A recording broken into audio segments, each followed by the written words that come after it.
I'm Lieutenant Commander Arden Vale, 31 years old, and I earned the call sign Phantom 6 after saving a SEAL team from an ambush in Yemen, 6 men who lived because I rerouted their comms in 90 seconds. For years, I gave everything to the mission, my sleep, my sanity, my loyalty, and believed the people I served beside respected that.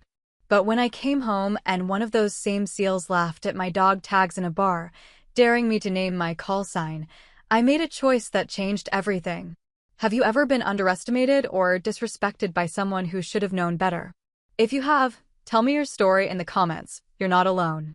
Before I get into what happened, let me know where you're tuning in from.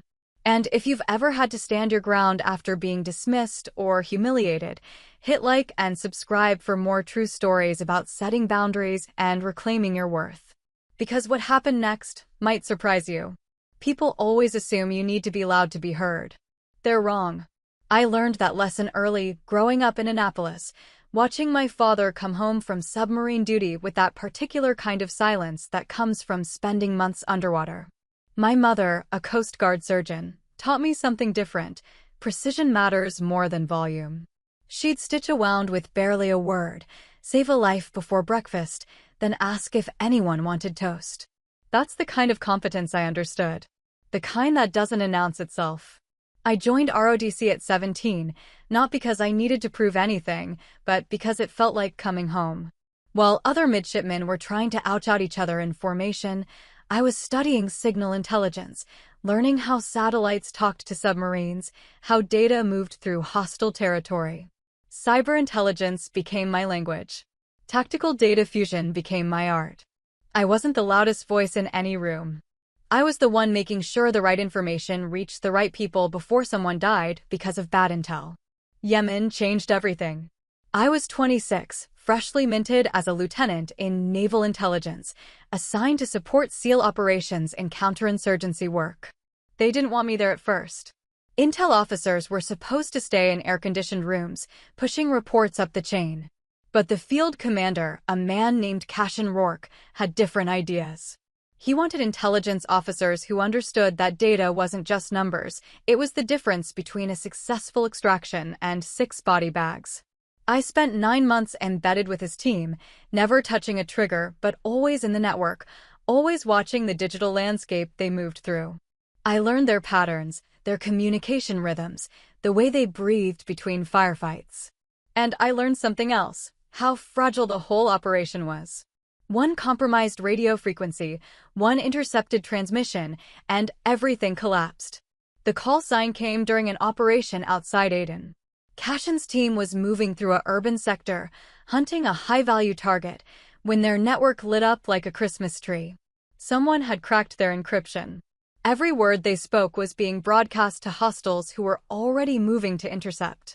I had maybe 90 seconds before his 6-man team walked into an ambush they'd never survive. I didn't ask permission. I ghost-routed their entire communication system through a series of proxy servers I'd been maintaining for exactly this kind of emergency. The hostiles heard static. Cashin's team heard my voice, calm and clear, giving them new coordinates, a clean extraction route, and the locations of 3 enemy positions they needed to avoid. They made it out. All 6. Not a scratch. Afterward, Cashin found me in the operations tent. He didn't say thank you. He just looked at me for a long moment and said, "You're Phantom 6 now. You saved 6 ghosts. That makes you the lead Phantom." It stuck. Word traveled through the special operations community the way these things do, quietly, but completely. I became the intelligence officer that SEAL teams requested by name. The one who could route communications through denied territory, who could find patterns in signal noise that saved lives. I wasn't on the posters. I wasn't in the recruiting videos. But I was in the after-action reports again and again, the unseen operator who made the impossible work. Cashin and I developed something during those years. Not friendship exactly, the operational tempo didn't allow for that, but a mutual respect that felt more solid than most friendships I'd seen. He understood what I did. He understood that my work required a different kind of courage than his. He never questioned it, never diminished it. We'd debrief operations in near silence sometimes, just nodding at each other, knowing we'd both done exactly what needed to be done. Somalia was harder. The operations were faster, meaner, with less margin for error. I spent weeks at a forward operating base, sleeping 4 hours a night, monitoring 6 different SEAL teams as they moved through Mogadishu hunting terror cells. My expertise in data fusion meant I could see patterns nobody else caught, the way certain cell phone towers lit up before attacks, the digital signatures of planning meetings, the ghost-like presence of commanders who thought they were invisible. I saved 3 teams in 2 months. Cashin's was one of them. He'd remember that later, when it mattered. When he should have remembered, but didn't. Off-duty was different. Away from the operations tent, I became someone else, or maybe just someone smaller. People saw a woman in her late 20s, quiet, composed, not particularly imposing. They'd make assumptions. I let them. There was power in being underestimated, in watching people reveal themselves because they thought you weren't worth hiding from. My mother taught me that too. She'd let doctors twice her age mansplain surgery to her, then save their patients when they botched the procedure. Let them talk, she'd say. Then do your job better than they do theirs. I applied for lieutenant commander at 31. The promotion board barely glanced at my record before approving it. By then, Phantom 6 wasn't just a call sign, it was a legend among special operations units. I'd ghost-routed communications across 3 continents, prevented countless compromised operations, and maintained a perfect record of mission success when I was attached to a team. The SEALs I worked with knew what I was worth. Or so I thought. The rotation stateside should have been easy. After 3 years of deployment cycles, I was assigned to Coronado for a training and planning rotation, developing new protocols for intelligence integration with SEAL teams. It was important work, strategic rather than tactical, and it meant I'd be working with many of the operators I'd supported overseas. I expected continuity, professional respect, the kind of relationship we'd built under fire. I should have known better. Context matters. Overseas, under operational pressure, competence is currency. Everyone knows what everyone else brings to the fight. But stateside, in the casual spaces between missions, old patterns reassert themselves. The bar becomes more important than the battlefield. The story you tell matters more than the work you did.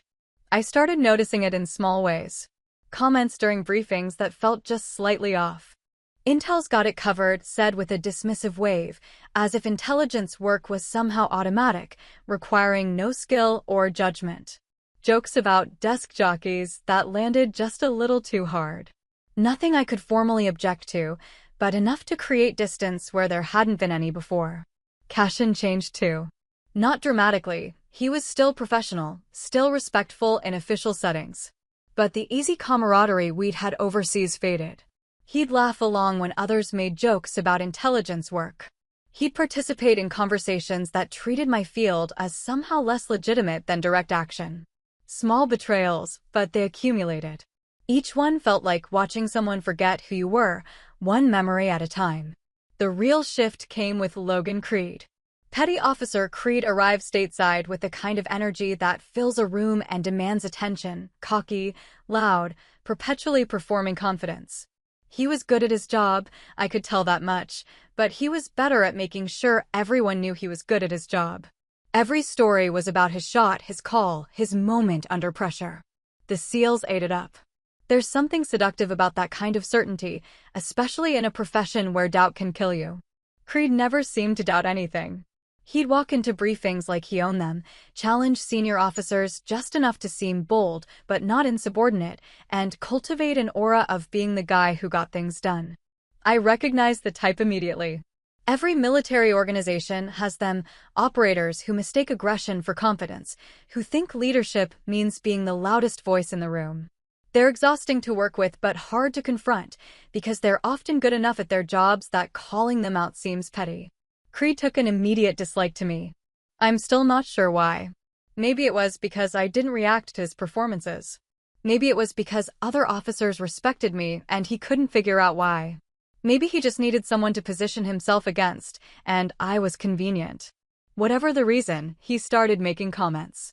"Intel's not real combat," said casually during a planning session, as if it were objective fact rather than opinion. "Phantom's just radio static," said while looking directly at me, waiting for a reaction I didn't give. Anyone can sit in a safe room and read reports. This one during a bar conversation, loud enough for half the table to hear. I didn't respond. Professionalism is its own kind of armor. If you don't react, people can't claim you're being difficult or emotional. But I felt each comment, stored each one away. Not with anger exactly. More like a scientist documenting data. This is what happens when respect becomes conditional. This is what it looks like when people forget what you've done for them. The others started joining in. Not everyone, Commander Chin, who ran intelligence oversight, stayed firmly in my corner. So did Chief Delane, my second-in-command in operations planning. But the SEAL operators I'd worked with overseas, the ones who'd relied on my ghost routing and data fusion to stay alive, started treating those contributions like ancient history. Overseas was overseas. Stateside was different. Cashin was the worst part. Not because he joined in, he didn't. Not really. But he didn't stop it either. He'd be sitting right there when Creed made some dismissive comment about intelligence work, and he'd just look away. Sometimes he'd smile, that small uncomfortable smile people use when they want to seem like they're part of the group but don't want to fully commit to the joke. Each time he did it, I felt something break. This was the man I'd saved. This was the officer who'd given me my call sign, who'd understood what I brought to the mission.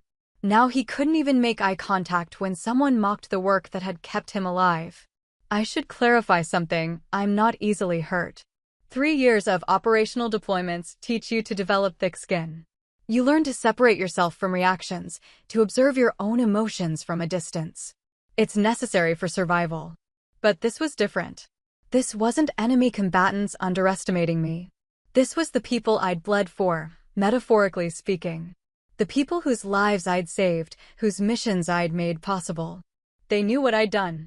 They just didn't care anymore, now that the context had changed. The comments escalated slowly. Phantom 6 became a punchline in their conversations. Someone would mess up something minor, spill a drink, miss a shot at the range, and someone else would say, "Better call Phantom 6 to fix it," and everyone would laugh. My call sign, the name I'd earned saving a 6-man team under fire, had become a joke about incompetence. I started avoiding casual gatherings. Why subject myself to it? I had work to do, new protocols to develop, new intelligence officers to train. I threw myself into that work with the same precision I'd brought to overseas operations. If they wanted to diminish what I'd done, fine. I'd just do more. I'd be so undeniably competent that the mockery would expose itself as ridiculous. But that's not how it works, is it? Competence doesn't protect you from contempt. Sometimes it makes it worse, because your existence becomes an implicit criticism of everyone who isn't performing at your level. They don't rise to meet you. They just find reasons why your competence doesn't count. I remember one specific moment. I was presenting a new intelligence integration protocol to a mixed group of officers, SEAL operators, intelligence personnel, command staff. It was solid work, the kind of systematic improvement that would save lives and improve operational success rates. I laid it out clearly, answered questions, and demonstrated how it would work in practice. Afterward, Creed asked, "But have you ever actually been in combat?" The room went quiet. Everyone knew the answer. Everyone knew that naval intelligence officers don't carry weapons in firefights. But everyone also knew I'd been in combat zones, under fire, doing work that made their operations possible. I looked at him for a long moment. Then I said, "I've kept people alive in combat. That counts." The bar in Coronado was called The Anchor. Unimaginative name, but it was close to base and had reasonable beer, so it was always crowded on Friday nights. Wall-to-wall uniforms and the kind of loud conversation that comes from people who spend their days being disciplined and controlled, finally letting loose. I didn't usually go. Too much performance, not enough substance. But that particular Friday, Commander Chin had asked me to join her for a drink before she shipped out for a deployment. I wasn't going to say no to Chin. She lasted about an hour before her phone rang, something urgent, command needed her immediately. She apologized, threw cash on the bar, and disappeared into the night. That left me alone, in civilian clothes, with a half-finished beer and no particular desire to stay. I should have left then. That's the moment I replay sometimes. If I'd just finished my drink and gone home, everything would have stayed the same. But I needed to use the restroom, and then the bartender was friendly, and I ended up staying for one more drink. I was wearing jeans and a simple black shirt. Nothing military about it except the dog tags I always wore, habit from overseas where you never knew when you'd need identification. They were tucked under my shirt, invisible unless you looked closely. I wasn't trying to hide anything. I just wasn't advertising it either. Creed spotted me first. I was standing at the bar, waiting for a refill, when I heard his voice behind me. No way. Is that Phantom? I didn't turn around. Didn't need to. I knew that tone, the one that means someone's about to make you the center of attention you didn't ask for. He came around to face me, bringing half a dozen SEAL operators with him. Cashin was there too, hanging back slightly, but there. Creed had clearly been drinking for a while. His eyes were bright with alcohol and performance energy. He was playing to his audience.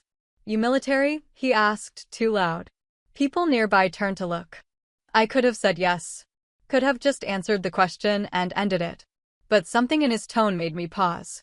He wasn't asking. He was challenging.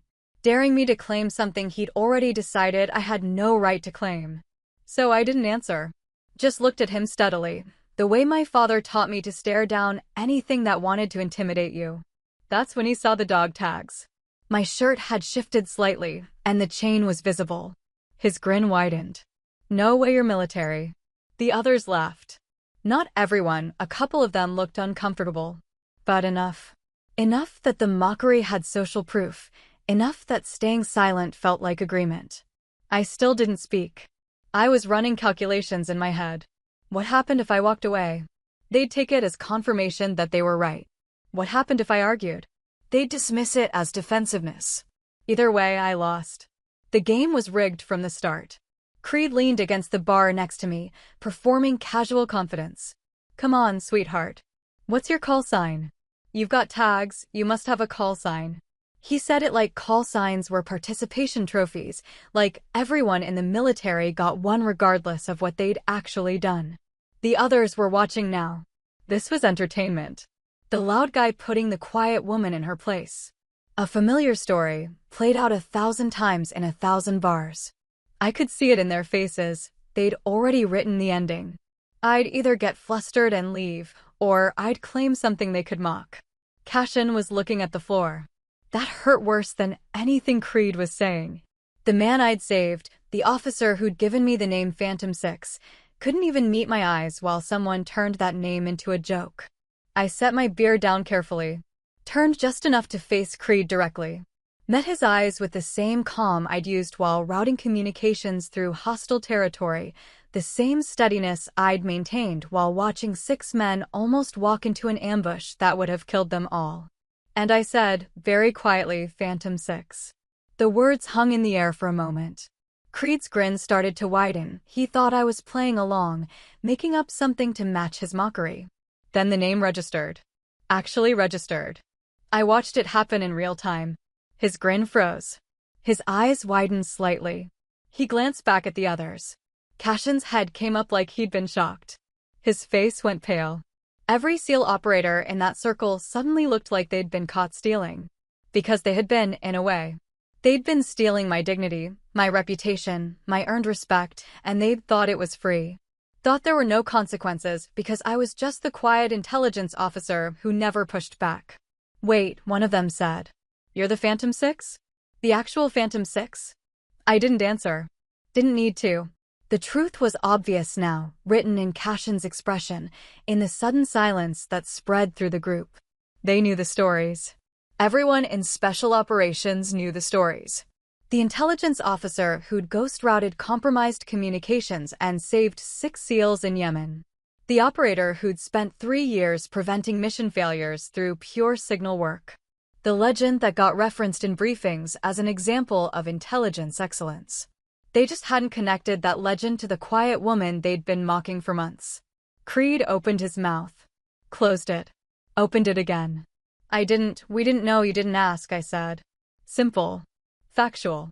Not angry, because anger would have given them something to react to, some way to reframe this as me being emotional or difficult. I pulled a 20 from my pocket, Left it on the bar for the bartender. Tipped him well, none of this was his fault. Then I walked out. Didn't rush, didn't storm. Just walked. Behind me, the silence held. No one called after me. No one tried to apologize. They were too busy realizing exactly what they'd done. Word traveled fast. By Monday morning, half of Naval Special Warfare Command knew what had happened at the Anchor. The story got embellished in the retelling. I'd supposedly delivered some devastating comeback, humiliated Creed in front of everyone, made grown SEALs cry with my withering intelligence. None of that was true. All I'd done was state my call sign and leave. But the story took on a life of its own, the way these things do. I didn't feed it, didn't comment on it, just showed up to work and did my job with the same precision I'd always brought. But I noticed changes immediately. Operators I passed in hallways suddenly met my eyes, nodded with actual respect. Officers who'd been casually dismissive in meetings started listening when I spoke. My inbox filled with requests for consultation from teams I'd never worked with, all of them suddenly aware that Phantom 6 was available stateside. Commander Chin found me Tuesday morning. Heard you had an interesting Friday night. It was fine. Arden. She waited until I looked at her. You don't have to pretend it didn't matter. What they did was wrong. I know it was wrong. That's why I didn't explain myself until I had to. She studied me for a moment. Most people would be angrier. I shrugged. Anger's expensive. I'd rather just be clear about who I am and what I've done. If they choose not to know, that's their problem. Until it becomes your problem. It was always my problem, Chin. I just chose when to address it. She smiled slightly. You're scarier than half the operators I know. I'm not scary. I'm just done carrying other people's assumptions. Cashin showed up Wednesday. He found me in my office, knocked on the door frame even though the door was open. I looked up from the intelligence report I was reviewing, waited. Can I come in? It's your time. He closed the door behind him, sat without being invited. He looked tired. I need to apologize. All right. I mean it. What happened Friday? What's been happening for months? I should have shut it down. I should have reminded them who you are. They knew who I was, Cashin. They just didn't care. He flinched. That's not fair. Isn't it? You were there every time Creed made a comment. You heard every joke, every dismissive remark. You knew what I'd done for you, for your team, and you looked away. So tell me, what part of that assessment is unfair? He didn't have an answer. To his credit, he didn't try to manufacture one. Just sat there, absorbing it.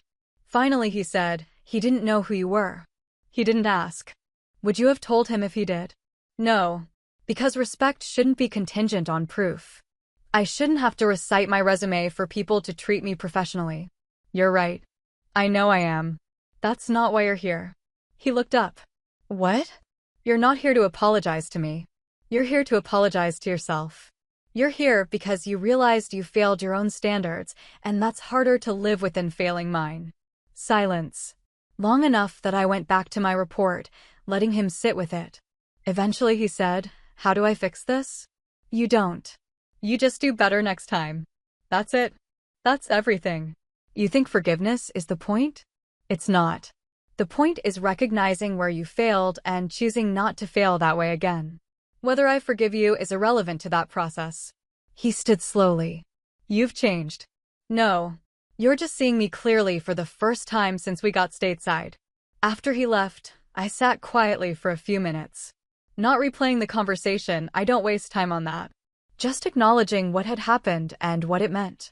Cashin's respect mattered to me once. Now it was just data. Interesting, somewhat useful, but not essential to my sense of self. That was the real shift.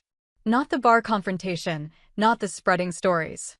This moment, alone in my office, realizing I no longer needed their validation to know my worth. Later that week, I received orders for a new assignment. Rear Admiral Hollis Vance wanted to see me personally. Vance ran Joint Special Operations Intelligence Oversight, effectively the top of my career ladder. I'd met her twice, both times in formal briefings where I'd presented intelligence assessments. She'd been professional, sharp, asking the kind of questions that demonstrated real understanding of the work. Her office was in the Pentagon, so I flew to DC on a Friday. She got straight to the point, Vance wasn't someone who wasted time on pleasantries. I'm creating a new fusion cell. Joint Operations Intelligence, integrating data from all service branches for Special Operations Task Forces. I want you to run it. I kept my face neutral. That's a significant expansion of my current role. It's a significant expansion of your current rank. You'd be promoted to commander, supervising a team of 20 intelligence officers and analysts, with direct reporting to me. When? Immediately. I need someone who understands both the technical intelligence work and the operational realities. Someone who can translate between worlds. Your record suggests you're uniquely qualified. My record? 3 years embedded with SEAL teams. Flawless operational security. Multiple documented saves using signal intelligence and data fusion. You've already been doing this work, Lieutenant Commander Vale. I'm just making it official and giving you resources. I studied her. You've heard about what happened at the Anchor. I've heard several versions. Most of them absurd. I don't care about bar fights. It wasn't a fight. Exactly. She leaned back. Here's what I care about. Can you run a high-pressure intelligence fusion cell supporting operators who will sometimes question your authority? Can you maintain operational security while managing personalities and egos? Can you be the adult in rooms full of people who think volume equals competence? Yes. Then we're done. Report here Monday. I'll have your team assignments ready. I stood. Admiral, why me specifically? Because I've read every after-action report from your deployments. Every single one. You know what they have in common? The missions you supported had 0 intelligence failures. 0. In 3 years of operations across 2 combat zones, you didn't miss a pattern, didn't miss out a communication, didn't overlook a threat. That's not luck, Commander. That's excellence. And excellence is what I need. I flew back to Coronado that night. Packed my office over the weekend. Told Commander Chin on Monday morning. They're promoting you, she said. Not a question. And reassigning me. DC starting next week. She smiled. Good. You've outgrown this place. I learned everything here.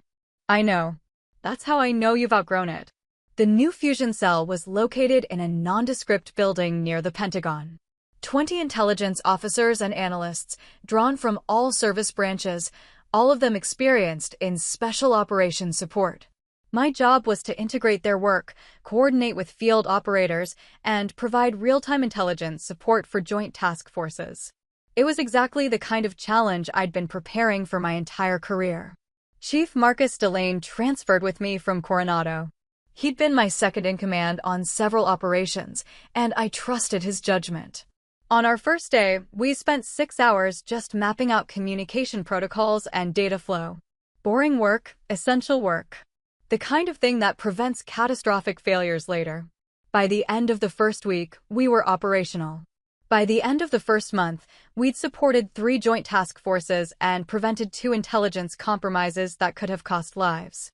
The work was demanding, technically complex, and deeply satisfying. Then Logan Creed showed up. He knocked on my office door 4 weeks into the assignment. I looked up from the intelligence summary I was reviewing, recognized him immediately. He was in dress uniform, standing at attention. Petty Officer Creed.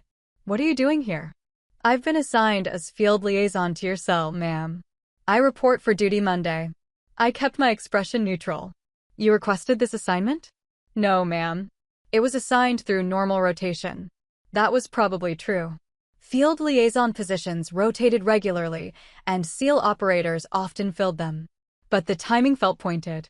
Someone in the assignment chain had decided to put Creed under my command. Maybe to test me. Maybe to test him. Sit down, Creed. He sat, still at attention. I let the silence stretch, watching him. He was uncomfortable but controlling it well. Good. Discomfort meant he was taking this seriously. Finally I said, are we going to have a problem? No, ma'am. Because if we are, tell me now. I'll have you reassigned before Monday. No judgment, no questions. But if you stay, I expect the same professionalism I expect from everyone else on this team. Your past behavior is irrelevant to me as long as your future behavior meets standards. Understood? Yes, ma'am. He hesitated. I owe you an apology. You've already apologized. Multiple times, I'm told. I know.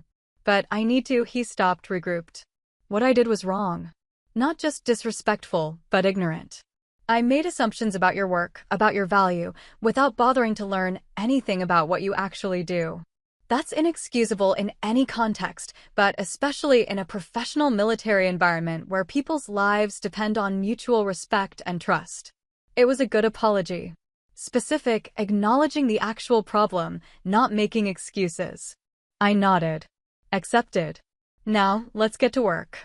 I need you to review these field reports and flag any communication pattern anomalies. Bring me a summary by end of day. He took the files, stood. Ma'am? For what it's worth, I tell your story to every new operator I meet. What you did in Yemen. What you've done since. I make sure they understand that intelligence work is combat work, just a different kind. That's good, Creed. But don't tell them stories. Teach them standards. Stories fade. Standards last. He smiled slightly. Yes, ma'am.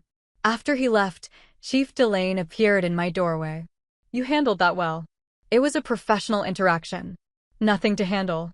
You're not even a little angry? What would that accomplish? He apologized. He's here to do a job. Either he does it well or he doesn't. My feelings about what happened months ago are irrelevant to his performance now. Delane shook his head. You're a better person than I am. I'm not better. I'm just practical. Holding grudges is expensive, Chief. It costs energy and attention I'd rather spend on the actual work. The truth was more complicated, but I wasn't going to explain it to Delane. Yes, what happened at the anchor still stung. Yes, I still remembered every dismissive comment, every moment when Cashin looked away. But anger was a tool, and like any tool, you had to know when to use it and when to set it aside. Right now, I needed Creed's operational experience more than I needed to punish him for past disrespect. That didn't mean I'd forgotten. It just meant I'd filed it away, categorized it, and moved on to more important things. The operation that changed everything came 6 weeks later. A joint task force was hunting a terror cell in the Syrian border region. Time-sensitive intelligence suggested an imminent attack on a civilian target, but the specifics were fragmentary. My team had 48 hours to piece together location, timing, and target identification from signal intercepts, satellite imagery, and human intelligence reports. We worked around the clock. Creed coordinated with field operators, feeding us real-time updates on terrain and local intelligence. Delane managed the data integration, making sure nothing fell through the cracks. I supervised the overall analysis, looking for patterns that would tell us where to focus our limited resources. 36 hours in, we had a location. 40 hours in, we had a time window. 44 hours in, we identified the target, a marketplace frequented by civilians, scheduled to be crowded at the exact moment the cell planned to strike. But we also identified something else. A drone strike team had misidentified the terror cell's location. They were planning to hit a building 200 meters from the actual target. If they launched, they'd kill civilians and miss the terrorists entirely. I had 10 minutes to stop it. I got on the command net, directly contacting the drone operation commander. This is Commander Vale, Fusion Cell Actual. Abort strike. I have updated targeting data. Negative, Commander. We have confirmed visual on target. Your visual is wrong. You're looking at a residential building. The actual cell is 200 meters south-southwest. I'm sending coordinates now. Commander, we've been tracking this location for 6 hours, then you've been tracking the wrong location for 6 hours. Abort now or you'll kill civilians and miss the actual target. Silence on the line. Then, sending this up the chain. There's no time. You have 90 seconds before your window closes. Either abort and retarget, or explain to command why you ignored direct intelligence from Fusion Cell. Your call. More silence. I waited, heart rate steady, watching the clock. This was the moment where competence either mattered or it didn't. Where my authority was either real or decorative. Finally, strike aborted. Retargeting per your coordinates. The strike went off 90 seconds later. Direct hit on the terror cell. 0 civilian casualties. Mission success. The task force commander sent formal commendation up the chain. Admiral Vance called me personally to acknowledge the save. But the real moment came in the operations center afterward. Creed found me reviewing the after-action data. That was impressive, ma'am. That was the job. No. He shook his head. That was more than the job. You put your reputation on the line, directly contradicted another command element, and demanded they trust your analysis over their visual confirmation. That takes, he searched for the word. Certainty, I said. It takes certainty that your work is correct. I was certain. How? Because I checked it 3 times before I made the call. Because my team verified every data point. Because I've been doing this long enough to know when analysis is solid and when it's not. I looked at him directly. This is what intelligence work is, Creed. It's not sitting in a safe room pushing paper. It's making calls that save lives when getting it wrong would cost them. He nodded slowly. I understand that now. I wish I'd understood it sooner. Then teach the next person sooner. Word spread about the Syria operation. Not because I promoted it, but because these things always spread in military circles. The intelligence officer who stopped a drone strike, prevented civilian casualties, and saved a mission through pure analytical certainty became another story in my file. Cashin called 2 weeks later. I almost didn't answer, but curiosity won. Heard about Syria, he said. Hell of a call. It was the right call. Arden, I wanted you to know, the team's different now. The culture. We've been working on it. Making sure intelligence officers get the respect they deserve. That's good. You changed that. What happened at the Anchor, what you've done since, it made people think differently about what intelligence work means. I considered that. I didn't change anything, Cashin. Consequences did. You all saw what happens when you dismiss competence. You saw the cost of those assumptions. That's what changed the culture, not me. Maybe. But I need to go. Good luck with your deployment. I hung up before he could respond. Not with anger. Just with finality. We'd said everything that needed saying months ago. The rest was just noise. 3 years passed.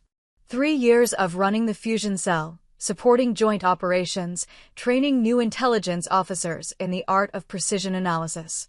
I made commander at 35, ahead of schedule. Admiral Vance pushed for the promotion personally. Excellence should be rewarded, she said. And you've set a new standard. The work remained demanding but satisfying. My team developed protocols that became standard across joint operations. We maintained the perfect operational security record I'd started overseas, 0 intelligence failures, 0 compromised missions when we were attached. It wasn't luck. It was systematic excellence, the kind that comes from building the right culture and maintaining rigorous standards. Lieutenant Eva Corin joined my team in year 2. 26, fresh from her first deployment, sharp as broken glass. She reminded me of myself at that age, before I'd learned that competence sometimes needs protection, that being excellent isn't always enough. She came to my office one afternoon, frustrated. The operators don't listen to me. I give them solid intelligence, and they question every detail. It's like they think I'm making it up. I recognized that frustration. Lived it. What do you do when they question you? I explain. Show them the data, walk them through the analysis. But it doesn't matter. They still act like I'm guessing. Stop explaining. She looked surprised. Ma'am? You don't explain competence, Corin. You demonstrate it. Once. If they question your analysis after you've proven it sound, that's their problem, not yours. Your job is to be right, not to convince people you're right. Let the results do that work. But what if they ignore my intelligence and the mission fails? Then it's on them, not you. Document everything, maintain your standards, and let consequences teach the lesson you can't. That's harder than explaining. It requires patience. But it's the only thing that actually changes behavior. She thought about that. Is that what you did? Eventually. I spent too long trying to prove myself to people who weren't interested in proof.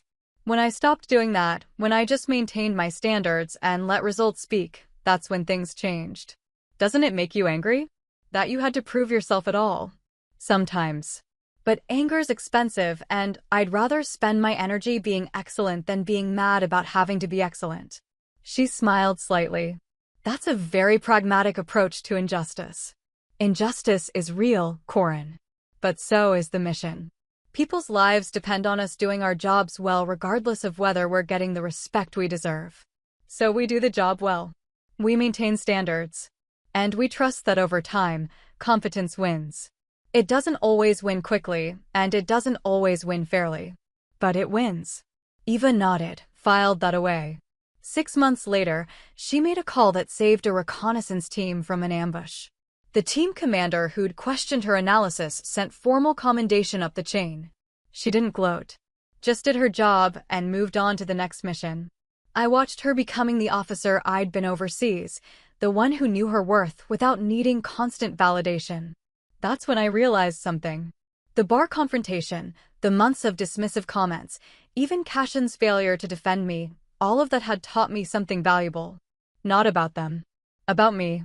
About the difference between respect that's earned and respect that's required, and why only one of those actually matters. Admiral Vance called me into her office on a Tuesday morning. "I'm recommending you for promotion to captain." I kept my face neutral. "That's ahead of the normal timeline." "You've been ahead of the normal timeline your entire career, Commander." Captain's rank would put you in position to run intelligence operations for an entire theater. Multiple fusion cells, strategic oversight, direct advisory role to combatant commanders. It's where you should be. When would this take effect? 6 months, pending approval. But approval's a formality. Your record speaks for itself. After the meeting, I sat in my office for a while. Not celebrating, not planning. Just acknowledging the moment. Captain by 38. Running theater-level intelligence operations. Shaping how entire regions approach the integration of intelligence and operations. It was everything I'd worked for. And it had nothing to do with the confrontation at the Anchor. That moment didn't make my career. My work made my career. The bar just made visible what had always been true. Chief Delane knocked on my doorframe. "Heard Vance called you in. Good news. Promotion recommendation. Captain." He grinned. "Congratulations, ma'am. Well deserved. It's just the next step. It's more than that. You know how many intelligence officers make captain before 40? You're setting a standard, ma'am. Phantom 6 isn't just a call sign anymore. It's what excellence looks like in this field." "Don't do that, Chief." "Do what?" "Make me a symbol. I'm just doing the work." "With respect, ma'am, you stopped being just doing the work a long time ago. Whether you want to be or not, you're what young officers point to when they're deciding if this career is worth it. Especially the women, especially the ones who get told they're not tough enough or real enough or whatever enough. You're proof that competence wins." I thought about Eva, about the other young officers I'd mentored over the years. About the ones who'd told me they'd joined intelligence because they'd heard about Phantom 6. Maybe Delane was right. Maybe it wasn't about me anymore.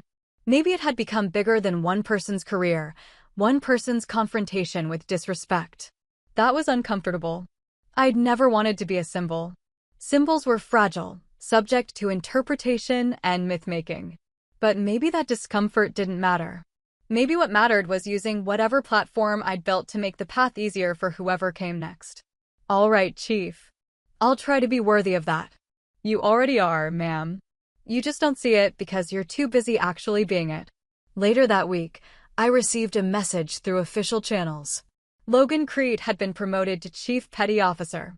His promotion package included a letter of recommendation from his commanding officer, citing his improved understanding of joint operations and his effective mentoring of younger operators on the importance of intelligence work. At the bottom of the package was a personal note. "Ma'am, thank you for teaching me that respect isn't owed, it's earned, and excellence is the only real currency. I tell your story to every new operator, but more importantly, I teach them your standards. Fair wins." Creed, I filed it away. Not with pride, exactly. More with quiet satisfaction. He learned. Maybe not as quickly as he should have, maybe not without causing damage along the way. But he'd learned, and now he was teaching others. That was worth something. Cashin never reached out again after that phone call. I heard through channels that he'd made commander, that his team was performing well, that the culture around intelligence integration had genuinely improved. Good. That's what mattered. Not whether we were friends, not whether he'd fully atoned for looking away when he should have spoken up. Just whether the work got better, whether the next generation of intelligence officers faced less skepticism and more respect. The work got better. That was enough. 5 years after the bar confrontation, I stood at a Pentagon symposium addressing 200 intelligence officers from across the military. Captain Arden Vale now, running intelligence operations for Central Command, overseeing fusion cells supporting operations across the Middle East and Central Asia. The topic was intelligence operator integration. Appropriate, given my history. I kept my remarks direct. No war stories, no dramatic reveals. Just practical guidance on building trust, maintaining standards, and ensuring that intelligence work gets the respect it deserves without having to fight for it every single day. You will be underestimated, I told them. That's guaranteed. Intelligence work doesn't photograph well. It doesn't make for compelling stories around a bar. It happens in quiet rooms, in front of screens, in the invisible space between raw data and actionable intelligence. Most people won't see it. Some won't value it even when they do see it. I paused, looked across the room. Young faces, eager, uncertain. All of them trying to figure out how to be good at this work while navigating a culture that didn't always appreciate what they brought. Here's what I learned. You don't change minds with arguments. You change them with results. Be so consistently excellent that ignoring your work becomes impossible. Be so precise that questioning your analysis feels foolish. Build a record so solid that skepticism breaks against it. A hand went up. Young lieutenant, maybe 25. But what if they still don't respect the work? What if you do everything right and they still treat intelligence as secondary? Then you've done everything right and you let that be enough. You don't control other people's respect. You control your own standards. Maintain those standards regardless of whether anyone's watching, regardless of whether anyone appreciates them. Because people's lives depend on you being excellent whether or not you're getting credit for it. Another question, how do you deal with operators who dismiss your intelligence? Document everything. When your analysis is correct, and if you're good at this work, it will be correct most of the time, make sure that's documented. Not for revenge, not to prove anything. Just so the institutional record reflects what actually happened. Over time, that record becomes undeniable. It creates space for the next intelligence officer who faces the same skepticism. After the formal remarks, there was a reception. I usually avoided these, too much small talk, too much performance. But Admiral Vance had specifically asked me to attend, so I stayed. A young woman approached me, nervous but determined. Lieutenant Spars, probably 2 years into her career. Captain Vale? I'm Lieutenant Eva Corin. I served under you in the fusion cell 3 years ago. I remembered her immediately. Corin. Good to see you. How's your assignment? I'm running intelligence for a SEAL team out of Little Creek. It's challenging but good. I wanted to thank you. For what? For teaching me that I don't have to prove myself to everyone. Just to myself. That lesson changed everything for me. Before I could respond, another officer joined us. Commander's rank, SEAL Trident on his uniform. I didn't recognize him immediately, then did one of the operators who'd been at the anchor that night. He'd been in the background, hadn't participated in the mockery, but hadn't stopped it either. Captain Vale.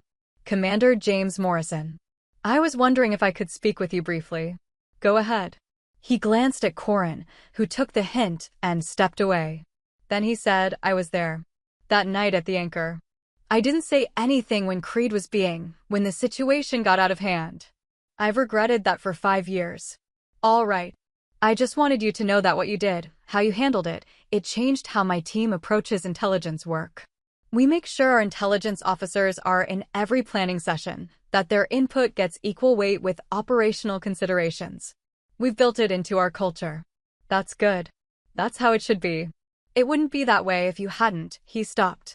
If you hadn't shown us the cost of treating intelligence work as secondary. I didn't show you anything, Commander. I just said my call sign. You figured out the rest yourselves. He smiled slightly. With respect, ma'am, you did more than that. You maintained your dignity when we'd given you every reason to lose it. You didn't yell, didn't demand respect, didn't make a scene. You just stated a fact and walked away. That's more powerful than anything else you could have done. Maybe he was right. I'd never thought of it that way, as a choice to maintain dignity rather than a simple statement of fact. But maybe that's what it had been. A refusal to let their disrespect reshape who I was. I appreciate you telling me that, Commander. After he left, I found a quiet corner and just watched the room. 200 intelligence officers, networking and learning and building the careers that would define the next generation of military intelligence work. How many of them would face the same skepticism I had? How many would be underestimated, dismissed, mocked? All of them, probably. That was the nature of the work. But maybe, if enough of us maintained our standards and let results speak for themselves, it would get easier. Not easy. This career would never be easy. But easier. More space for competence to be recognized without having to fight for every inch of respect. Admiral Vance appeared at my elbow. Good speech. It was adequate. It was more than adequate. You gave them something practical. Not inspiration, not platitudes. Just real guidance on how to navigate a system that doesn't always value what they do. Someone needed to say it. Someone who's lived it needed to say it. That's you. She paused. I'm retiring next year. There's going to be an opening for Deputy Director of Naval Intelligence. I'm recommending you. I kept my face neutral, but inside something shifted. Deputy Director. One of the highest intelligence positions in the Navy. Strategic oversight of all naval intelligence operations worldwide. That's a significant jump from Theater Intelligence Commander. You're ready for it. Your record proves it. And more importantly, you understand something most flag officers don't, that intelligence work is combat work. That the people doing it deserve the same respect, the same resources, the same career opportunities as anyone else in uniform. We need that perspective at the strategic level. I'd be honored to be considered. After she left, I stood there for a while longer, thinking about the path from Yemen to here. From the quiet intelligence officer embedded with SEAL teams to Deputy Director of Naval Intelligence. It had been a long road, full of moments where competence wasn't enough, where I'd had to prove not just that I could do the work, but that the work itself mattered.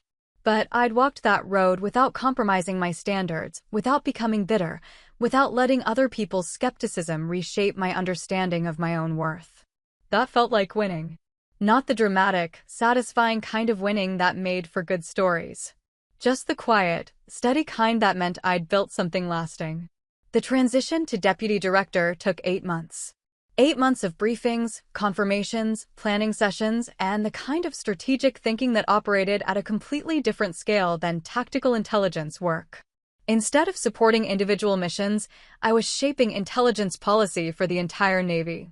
Instead of routing communications for 6-man teams, I was determining how 50,000 intelligence personnel approached their work across every domain. It was exhilarating and exhausting in equal measure. My office was in the Pentagon, 3 floors from where I'd worked in the fusion cell. Different view, different responsibilities, but the same core mission, making sure the right information reached the right people at the right time so that operations succeeded and people stayed alive. One of my first initiatives as Deputy Director was establishing new standards for intelligence operator integration. Drawing on everything I'd learned over 15 years, I created protocols that made intelligence officers full partners in planning from the earliest stages. No more intelligence as an afterthought, no more treating analytical work as secondary to operational work.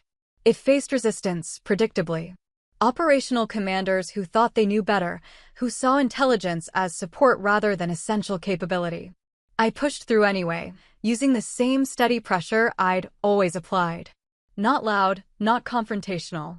Just persistent and backed by data showing that missions with integrated intelligence planning had significantly higher success rates. The protocols were adopted within a year. Not because I'd convinced everyone I was right, but because the results were undeniable. Commander Chin, now a captain herself running intelligence oversight for Pacific Fleet, sent me a message. Heard about your new integration protocols. About time someone made this official. The young officers thank you. I sent back, they did the work. I just made it policy. That was the truth. Every successful mission over the past 15 years, every life saved by good intelligence, every operator who learned to trust their intelligence officers, they'd built the case for these changes. I'd just been in the right position to make it official. Late one evening, working through budget proposals, my assistant knocked. "Ma'am? There's someone here to see you. Says it's personal." Akashan Rourke. I almost said I was too busy. Then curiosity won. "Send him in." Cashin entered in civilian clothes, looking older than I remembered. More gray in his hair, lines around his eyes. He'd made captain too, I'd heard. Commanding officer of a SEAL team somewhere on the East Coast. "Arden. Thank you for seeing me. You have 10 minutes. I've got budget reviews to finish." He sat across from my desk. "I'm deploying next month. Afghanistan again. Before I left, I needed to tell you something." "All right. The team I'm commanding, they're good. Really good. And one of the reasons they're good is because they respect intelligence work in a way most SEAL teams didn't when we were coming up. They treat their intelligence officers as equal partners. They listen. They integrate intelligence into every planning phase. That's how it should be. I know. And it's that way because of you. Because of what you taught me, what you forced me to learn about what intelligence work really means. I studied him. You didn't come here to tell me your team is well trained." "No." He took a breath. "I came to tell you I was wrong. Not just wrong at the bar that night, though I was. Wrong before that. Wrong in how I let the culture shift stateside. Wrong in how I participated in diminishing your work. Wrong in not speaking up when I should have. I've spent 5 years trying to be better, trying to build teams that don't make those mistakes. But I needed you to know that I understand what I did, and I'm sorry." It was a better apology than the one he'd given years ago. More specific, more aware. But it still felt like something he needed more than I did. "I appreciate you saying that. That's all? Just, I appreciate it. What did you expect, Cashin? Absolution? Forgiveness? Those are for you to work through, not for me to grant.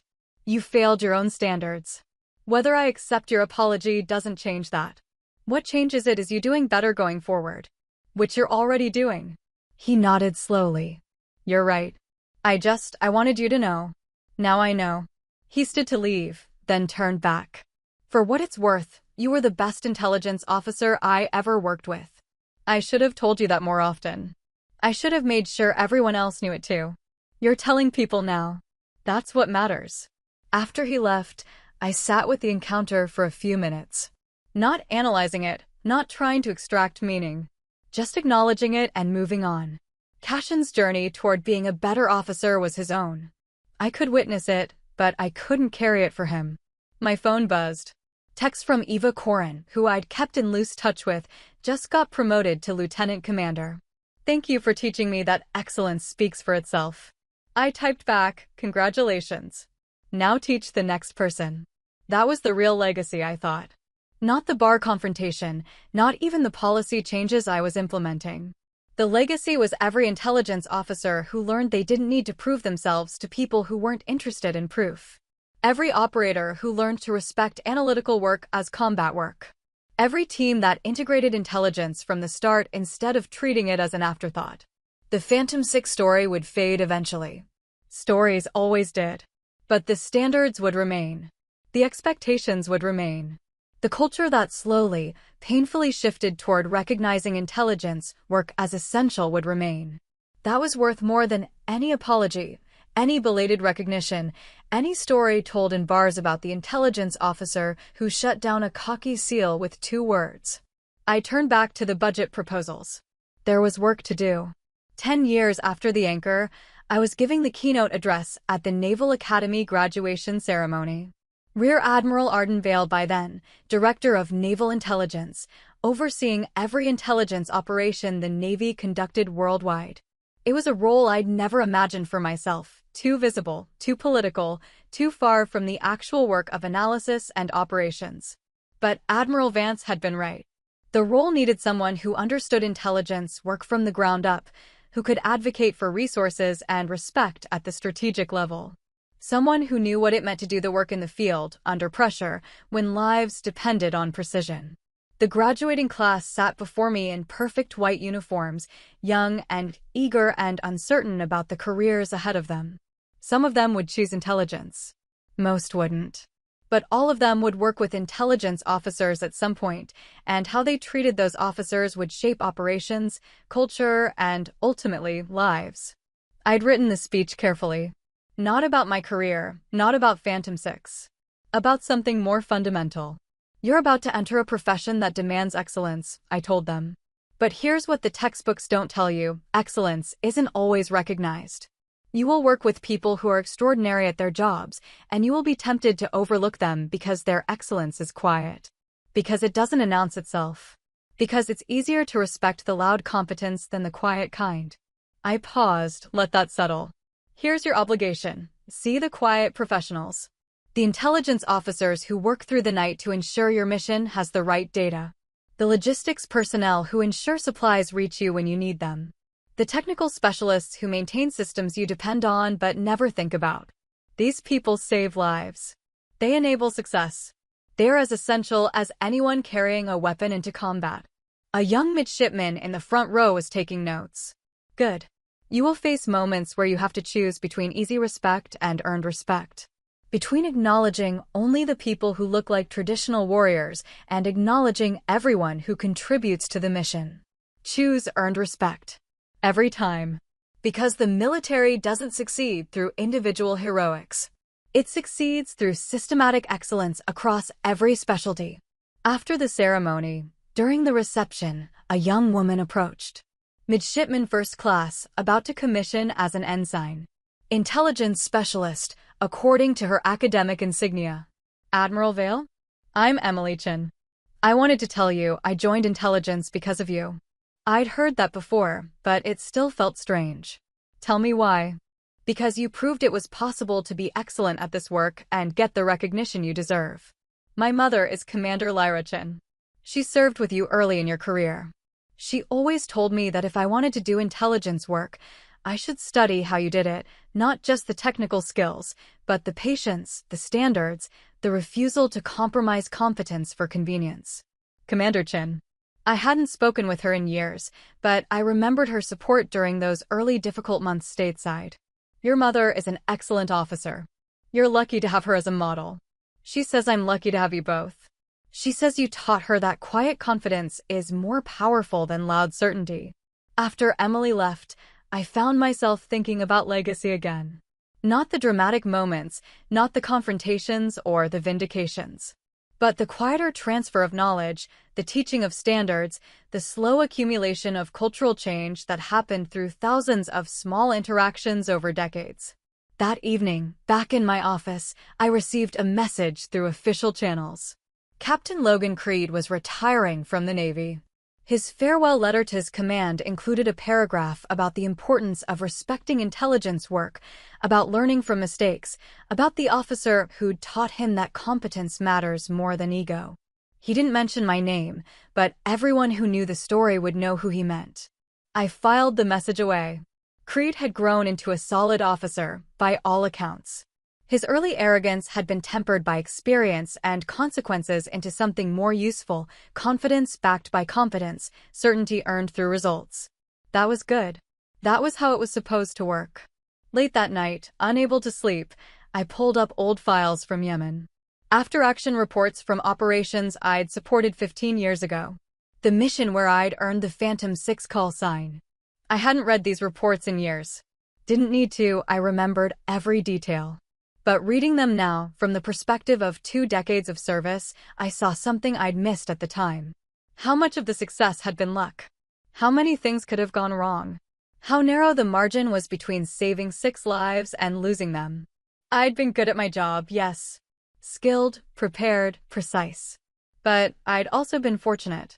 The right training, the right tools, the right circumstances all aligned at exactly the right moment. That's how most military success worked: competence meeting opportunity at the intersection of favorable conditions. The mythology that grew up around Phantom 6 had obscured that truth. Made it seem like individual excellence was sufficient, like being skilled enough meant you could overcome any obstacle. That wasn't true. Excellence was necessary, but not sufficient. You also needed support, resources, luck, timing. The real lesson wasn't that I'd been exceptional. The real lesson was that systems needed to be built so that capable people had the support and resources to succeed when opportunity presented itself. That was my job now, building those systems, ensuring that the next generation of intelligence officers had better tools, better training, better institutional support than I'd had. That was more important than any personal legacy. More important than the bar confrontation, the promotions, the recognition. Building systems that outlasted individual careers, that accumulated improvements across generations, that was the work that actually mattered. I closed the old files. Turned off my computer. Tomorrow there would be budget meetings, policy reviews, strategic planning sessions. The unglamorous work of institutional leadership. But it was work that made a difference, that created space for excellence to emerge and be recognized. That was enough. That had always been enough.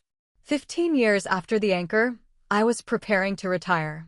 Vice Admiral Arden Vale, completing 30 years of service, ready to pass the responsibility of naval intelligence leadership to whoever came next. The retirement ceremony was scheduled for a Friday afternoon at the Naval Academy. Full honors, formal speeches, all the ceremonial elements that marked the end of a military career. I'd have preferred something quieter, but tradition demanded certain observances. The week before the ceremony, I was cleaning out my office when I found an old file buried in a drawer. Notes from my first deployment to Yemen. Handwritten observations about signal patterns, communication protocols, lessons learned about supporting special operations teams in hostile territory. Reading through them, I barely recognized the officer who'd written them. So young, so uncertain, so eager to prove herself. She hadn't yet learned that proving yourself was endless if you didn't know when to stop. Hadn't yet learned that respect earned through results was the only kind worth having. That young officer would never have imagined standing where I stood now. Deputy Director, then Vice Admiral. Shaping policy for thousands of intelligence professionals, influencing how the Navy approached intelligence work at the strategic level. The path from Yemen to here had been long and complicated, full of moments where competence wasn't enough and moments where it was everything. There was a knock on my door. "Come in." Captain Eva Corin entered. She'd grown into an exceptional officer, currently running intelligence operations for 7th Fleet, being groomed for flag rank herself someday. "Admiral. Wanted to check if you need any help with the ceremony preparations. It's all handled. But thank you." She sat down without being invited, which told me something was actually on her mind. "I wanted to ask you something personal. Off the record." "Go ahead. Was it worth it? The whole career. The fights for respect, the moments where you had to prove yourself over and over. The times when competence should have been enough but wasn't. Was it worth it?" I thought about that. Really thought about it, not just giving the easy answer. "Yes," I said finally. Not because I got recognition or achieved rank, but because the work mattered. Because I was part of something bigger than myself, the slow improvement of how we do intelligence work, how we integrate it into operations, how we respect the people who do it. My career contributed to that. Made it slightly easier for people like you to be taken seriously from the start instead of having to fight for every inch of respect. But you still had to fight. I did. And it was exhausting. And unfair. And necessary.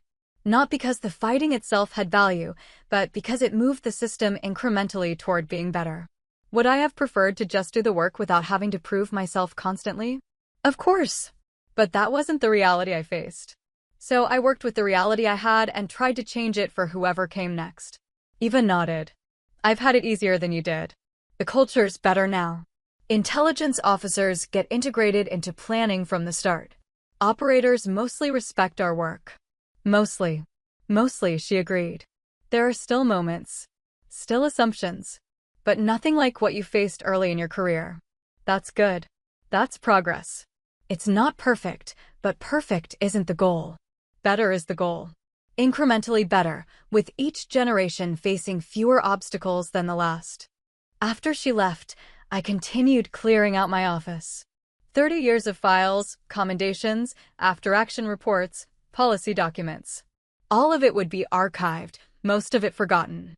The important parts, the standards, the protocols, the cultural shifts, would remain embedded in how the Navy approached intelligence work. That was the real career. Not the moments of recognition or vindication, but the accumulated small improvements that reshaped an institution. The retirement ceremony itself was formal and brief. Admiral Johnson, current Chief of Naval Operations, gave remarks about my career. Highlighted the Yemen operation, the Syria intervention, the policy changes I'd implemented as director. Made it sound more heroic than it had felt at the time. But that was the nature of these ceremonies. They turned complex careers into simple narratives, messy reality into clean mythology. During the reception afterward, I was surrounded by well-wishers.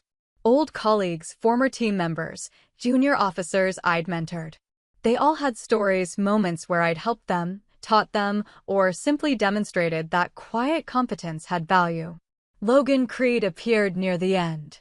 Retired now, in his 50s, gray-haired and softer around the edges than the cocky petty officer I'd known. We hadn't spoken in years. Admiral. Wanted to pay my respects. Creed. Good to see you. I won't take much of your time.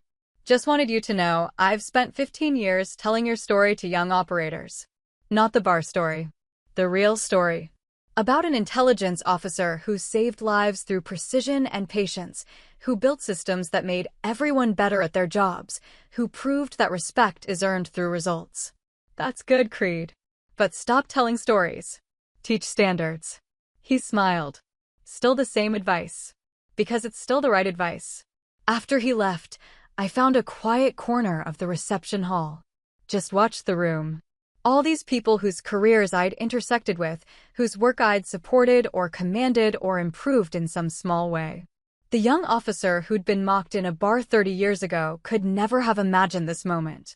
But that young officer also wouldn't have understood what I understood now. That careers aren't built on single moments of vindication or recognition.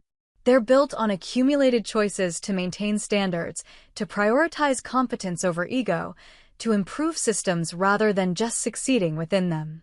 The bar confrontation was just one moment. Phantom 6 was just one call sign. What mattered was everything that came after, the decades of work, the incremental improvements, the cultural shifts that made the Navy slightly better at recognizing and utilizing intelligence excellence. That was the legacy. Not dramatic, not satisfying in the way stories are satisfying. Just real and lasting and quietly important. As I prepared to leave the ceremony, I spotted a young ensign standing off to the side, watching everything with wide eyes. Intelligence specialist, freshly commissioned.